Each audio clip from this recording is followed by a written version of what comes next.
Okay, so I got a little bit of an interesting one for you guys today. We're working on the 04 Kia Rio Cinco, and I had to put an alternator on this in the last video we did on it, and in doing so I broke the electrical pin off the top of that power steering switch, pressure switch. Well, strangest thing happened afterwards. Car ran great for about 2 or 3 days, and then got in it, started whining real bad like you're running the pump full dry. Parked it, got out here, it blew the O-ring out of the top of the switch, because there's the O-ring for the switch, and it overfilled the power steering reservoir to the point where you can see it starting to spill over the side. I'll show you that. Starting to spill over the side here. So I've got a theory. Now, usually when a power steering pressure switch is broken or something, you're going to get a check engine light, okay? This one, you don't do that. This one, I think the way that works is, since that's a single pin, it's kind of like an electromagnetic switch. So what it does is, there's a passage right in here where this pressure line comes down in, goes right into this switch, and this is the return line right here. No, that's not. This is the line that goes down to the rack. So my theory is, this switch, when it's energized, opens up and allows fluid to flow through the pump. When it's closed, it only allows one-way flow from the return line back up to the pump. If my theory's right, when we take that switch out, that reservoir should fall because that pump is empty. So let's take the switch out and see what happens. Now, I'm going to give you a good view over here. Our fluid is up to where my thumb is, okay?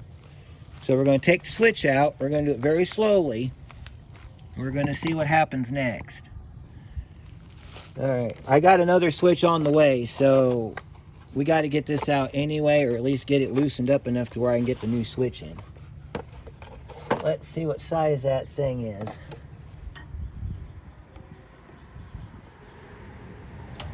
It is a 19 millimeter. So what we're going to do is we're going to put our extension on it. Now what we could do, and what we ought to do, is either put a swivel on that to get it past this plastic, or take the plastic off. I didn't bring anything to take the plastic off. Let me go grab some sockets for the plastic. I'll be right back. Alright, let's get that cover off real quick, and then we'll take a peek. We're going to go ahead and leave it off because, like I said earlier, we got a new switch coming. This way we can get the new switch in without having any kind of issues. Take this cover off real quick.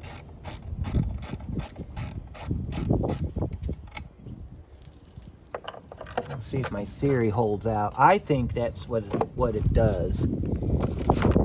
Most power steering pressure switches,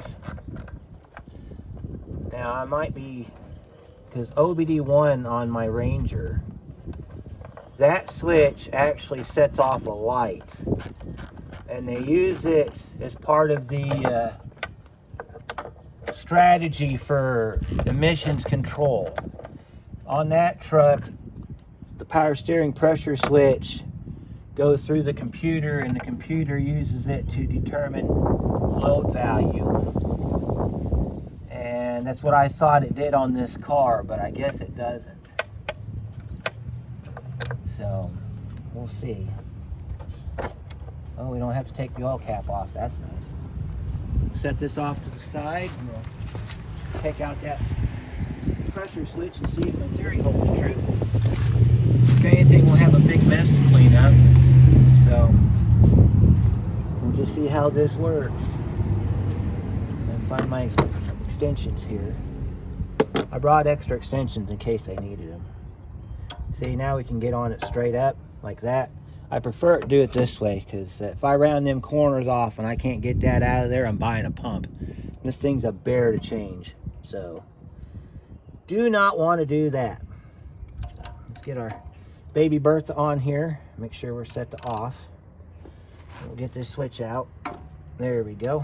We'll take our baby Bertha back off.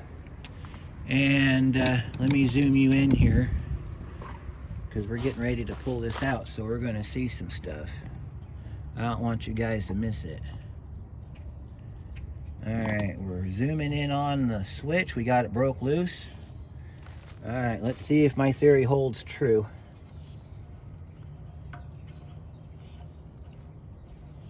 Alright, we're checking. Oh, we have another pop.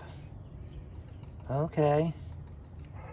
Alright, switch is out. It's in my socket.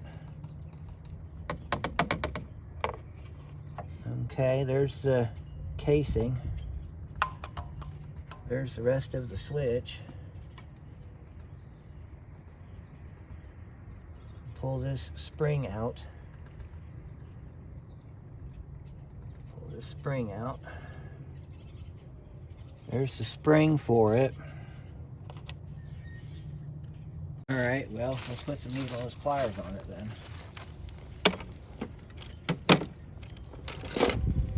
We got to grab the center of it, pull the center out, and then that switch is empty. So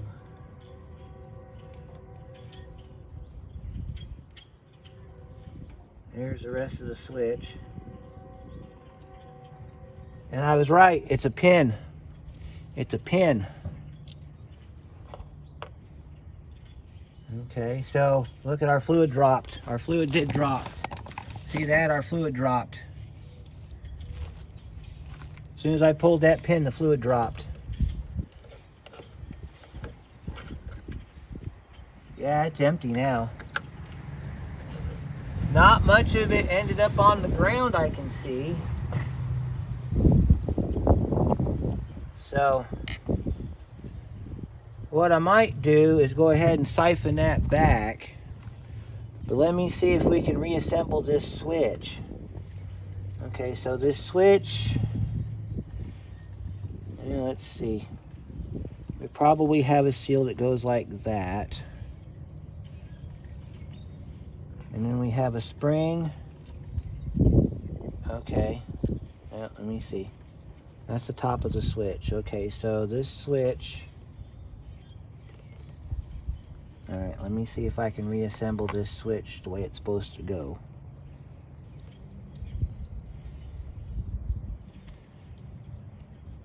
Let's see if I can make it happen here. All right, there's the end of the switch. And then this piece has the O-ring, goes like that, and then there's an O-ring that goes on top of it. And then this piece goes inside of here like this. Maybe.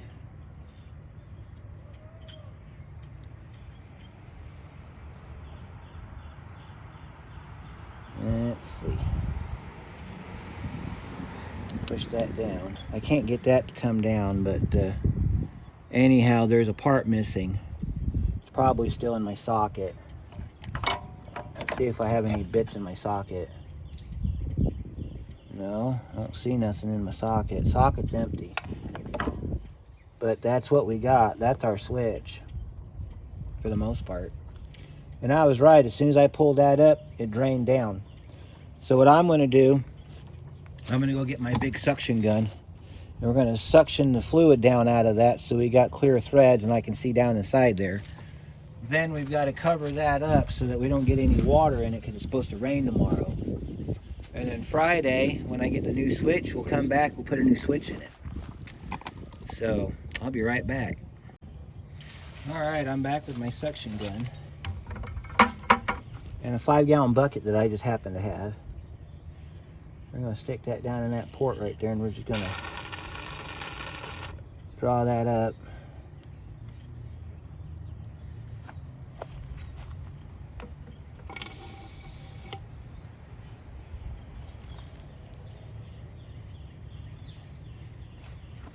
I think part of the reason this is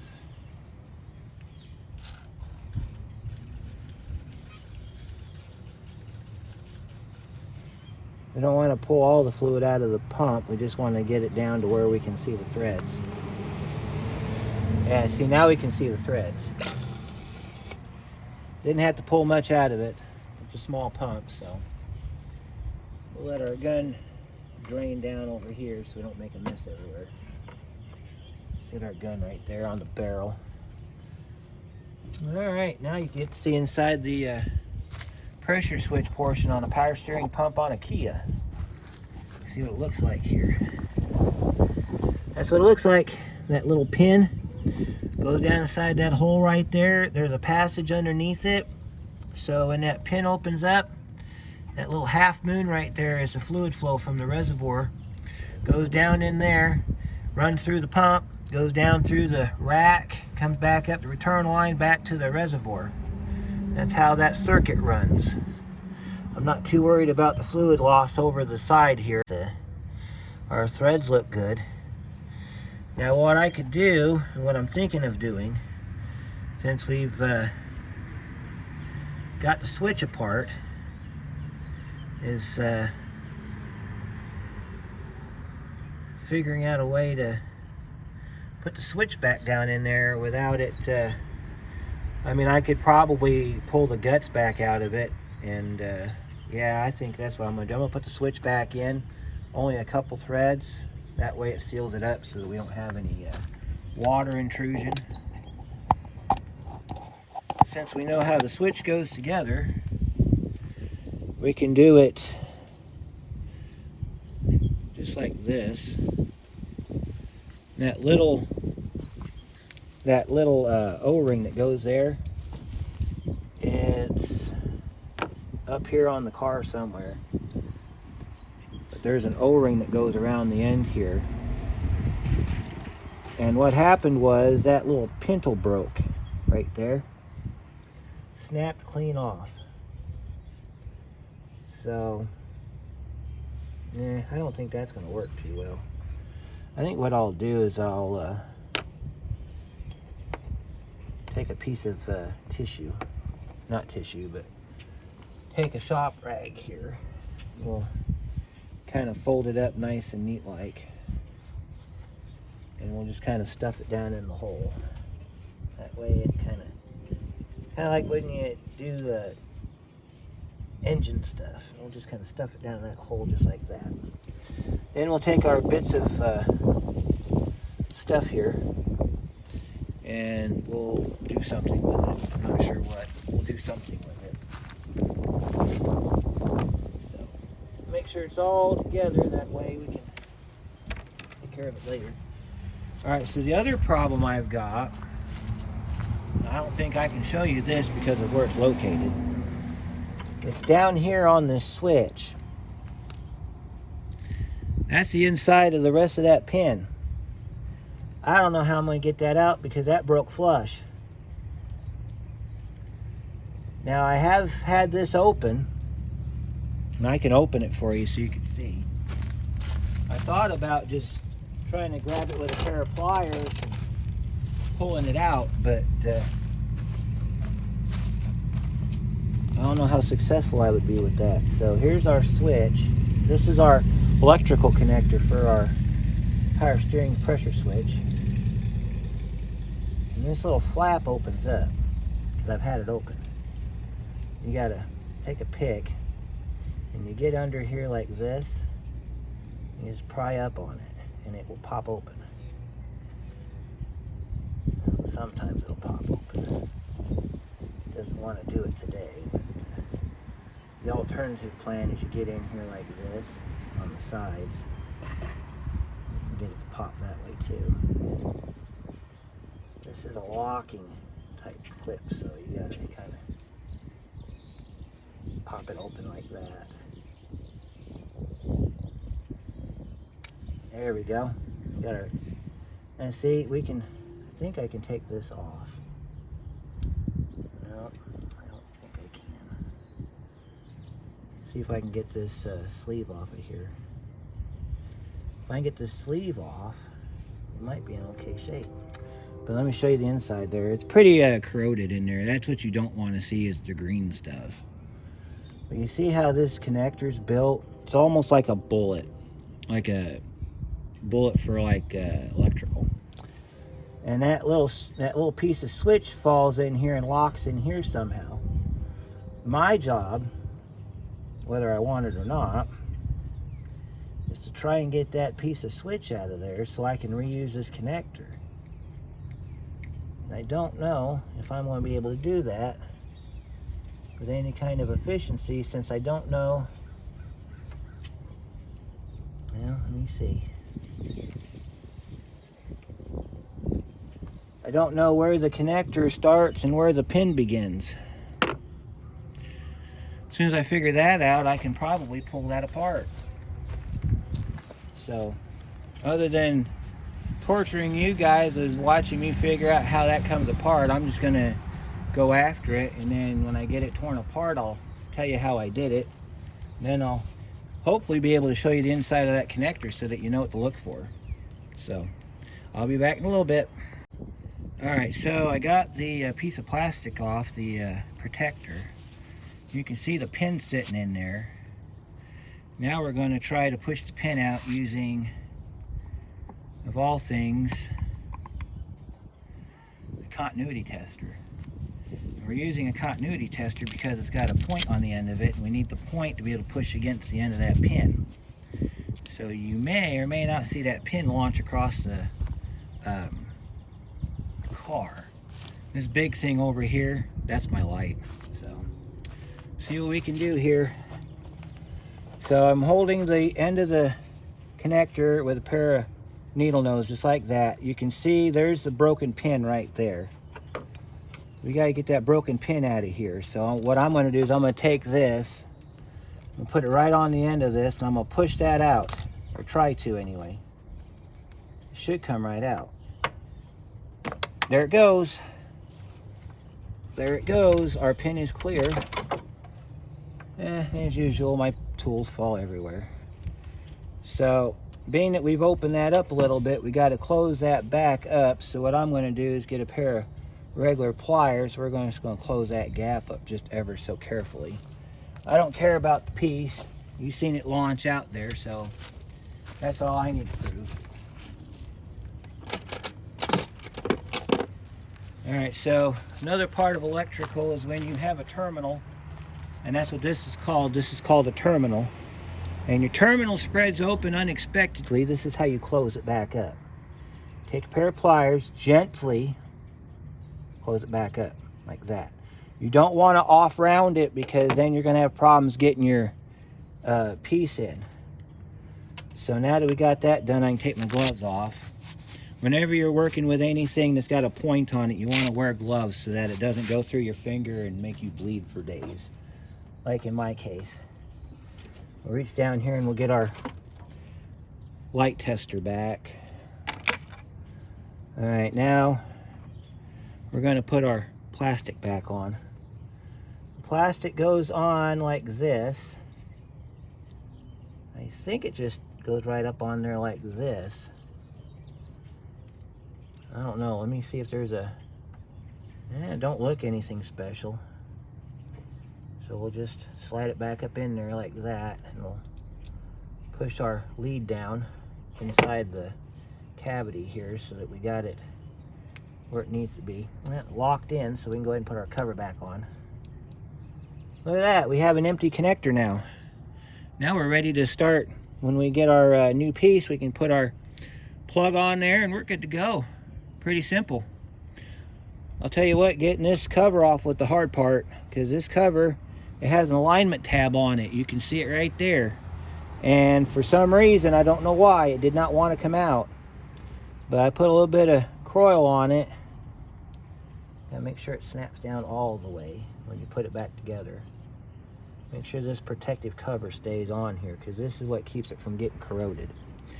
And of course, I'll put a little bit of dielectric grease on the pin, the part that goes in here. I'll put a little bit of dielectric grease on that, so that if we have to take this off again, we can just grab it and pull. So that's it for this experiment. We found out how that switch works, and you didn't see it, but I did. How fast that reservoir emptied. That reservoir was up to here. Now it's down here. which is fine because I'm gonna put new fluid in it anyway. So that's how you remove the power steering pressure switch on your Kia Rio. I think it's the same on the Kia Rio 5 too. I'm pretty sure it is. So as far as the cover goes, we're going to leave the cover off. I'll put that in the car. Okay, it's been a couple of days. We are back. We have our new switch. Part number is PSS56. This is what the switch looks like. Okay, now you're asking yourself, how the hell does this go together? Let me show you. All right, let's get our tissue or our shop rag out of our hole. And if you remember from the first half of the video, we've got a pin down in there, right? So we're going to take our pin, just like we had before. We're going to put it back down in the hole. And then we're going to put our spring on top of it. We got to have this seal on here for this to function. We'll pull this hose back, drop our pin back down in the hole, make sure it's nice and seated. And then we'll take our spring, put our spring back down in there. And then this piece goes on top, like this. Push this back. Set this down on here. Make sure you don't cross thread it when you put this in. Get a couple threads started by hand, like this. Starting to make sense now? The part we broke was the top part of the unit. So what this does is this, if it works, I don't know if it's going to work. We'll tighten that up a little bit so it doesn't leak.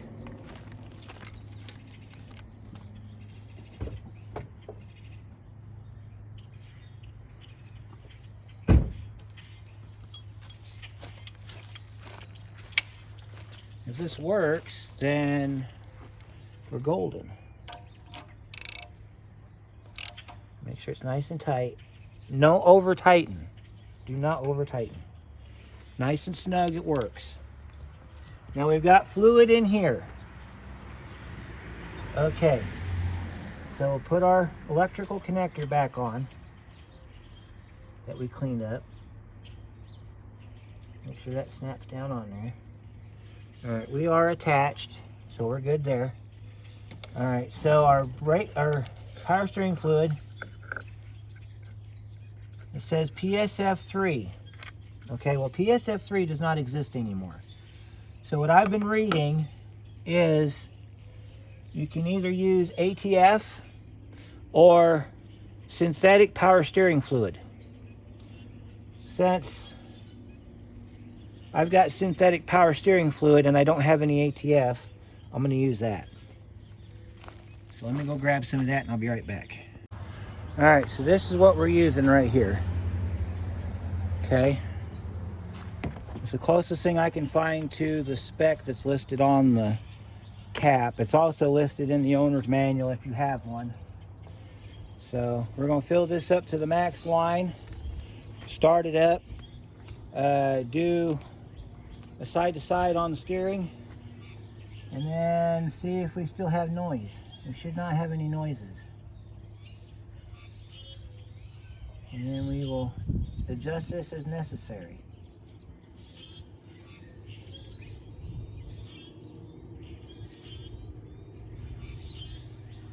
Alright. We should have left a little room there, but I think we'll be okay. Because this is probably going to be pulling some of that fluid down as soon as we get it started. Make sure we don't boil over.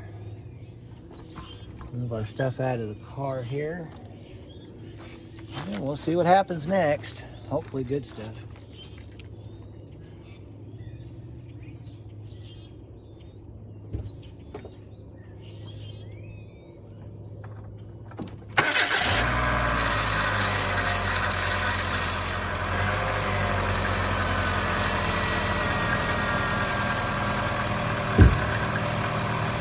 I don't hear any noises, so let's go ahead and start the computer.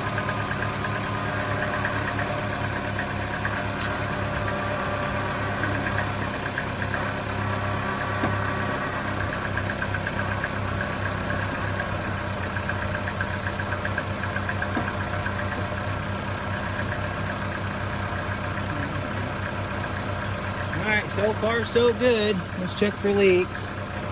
No leaks on the switch. Let's go ahead and I'll zoom you in on the reservoir. I'll open up the reservoir here and see if we got to pull some back. If we got to pull some back, we'll do it. You don't want to go any higher than the max line on here. You got to have room for it to breathe. Oh yeah, it dropped a lot. It dropped a lot. See, there's our max line right there. And it dropped down to the min line, so we can add a little bit more to it.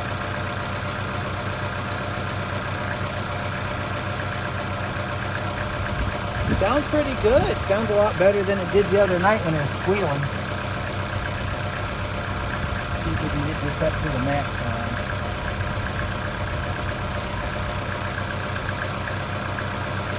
I think that's max line. Yep, right at the max line. You can see it right there. Right at the max line. You don't want to go any higher than that.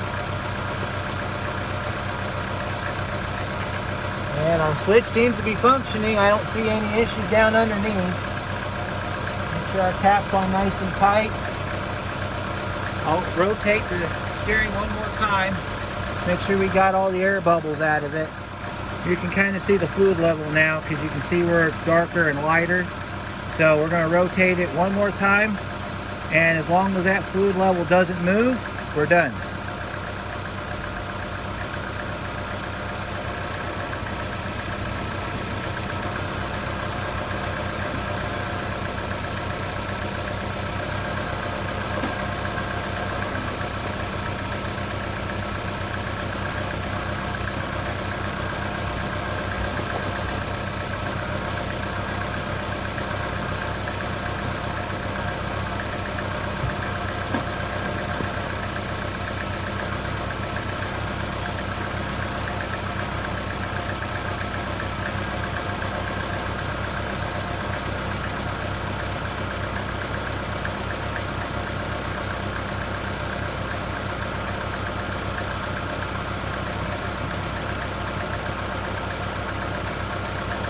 Well, that fluid level did not move. It sloshed around as I did the steering, but other than that, we're good to go. So I think that'll do it for this one, and we'll see you on the next one. Oh wait, we got to do one more thing before we sign off. We know what that is. We got to put our cover back on. What kind of people are we? We end a video without putting the car back together. Let me grab the cover and a 10mm, and I'll be right back. Alright, we got our cover. Gotta put our cover back on. I know you guys have probably seen this enough times that you don't care to see it anymore, but you know, we are responsible people here at Ranger Auto, and part of the responsibility is putting the vehicle back together, even though it's not even, I guess you could call this a mobile repair since we're not at the shop. We're actually at my house. But, you know, that's neither here nor there.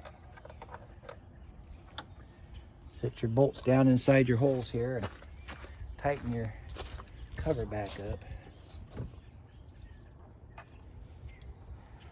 Alright, so let's see, we gotta push that down.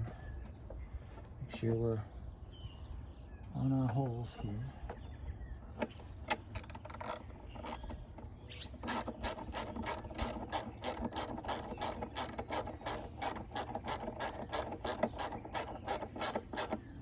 That one. This is actually landed on the nut landed on the stud. That never happened. I'm gonna call that a win.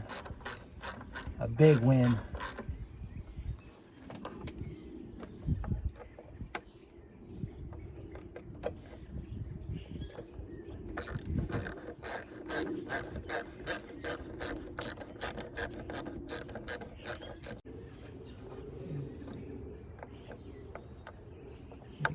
Bolt down in that hole right there. That bolt don't like to go down in there. I'm gonna go around the other side and grab it. Oh man. All right.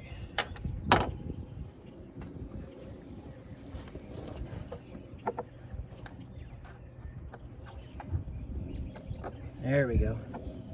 Sometimes you just gotta manipulate it. down in the hole. Be easier if I brought my magnet, but I left my magnet at the shop, so you can get around it without a magnet. I do it all the time.